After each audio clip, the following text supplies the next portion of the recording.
نبی پاک صلی اللہ علیہ وآلہ وسلم نے فرمایا میری امت کا محدث عمر ہے۔ نبی پاک صلی اللہ علیہ وآلہ وسلم نے فرمایا اللہ نے عمر کی زبان پر حق رکھ دیا ہے، یہ جو بات بھی کرتا ہے حق کرتا ہے۔ اور جس وقت حضرت عمر نے اسلام قبول کیا تو حضرت جبرائیل نبی پاک صلی اللہ علیہ وآلہ وسلم کی بارگاہ میں آئے، کہا یا رسول اللہ عمر کے اسلام لانے کی وجہ سے فرشتے جشن منا رہے ہیں۔ اللہ تعالیٰ جس کے ساتھ سب سے پہلے مصافحہ کرے گا وہ عمر ہے۔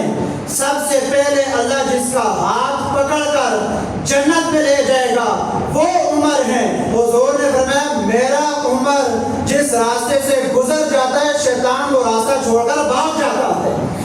صحابہ کرام رضوان اللہ علیہم اجمعین فرماتے ہیں کہ جب عمر نے اسلام قبول کیا تو ہم باعزت زندگی گزارنے لگ گئے۔ حضرت عمر نے جب اسلام قبول کیا تو اللہ رب العزت نے ان کے سبب اسلام کو تقویت دی ہے اور اسلام کو ان کے ذریعے عزت بخشی ہے۔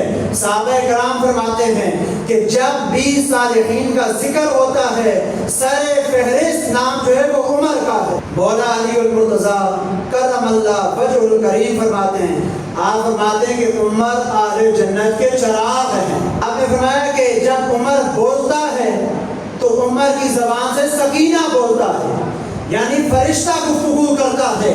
ساری کائنات کے لوگوں کا علم ایک پلڑے میں رکھ دیا جائے اور عمر کا علم دوسرے پلڑے میں رکھ دیا جائے تو عمر کا پلڑا بھاری ہوگا سب سے۔ اللہ نے آپ کو اتنا علم دیا، اتنی فضیلت دی۔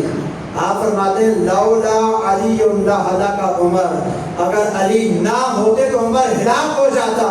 مولا عمر کو کبھی ایسی مشکل میں نہ ڈال کہ جس کی مشکل کشائی کے لیے مولا علی المرتضیٰ ان کے ساتھ نہ ہو۔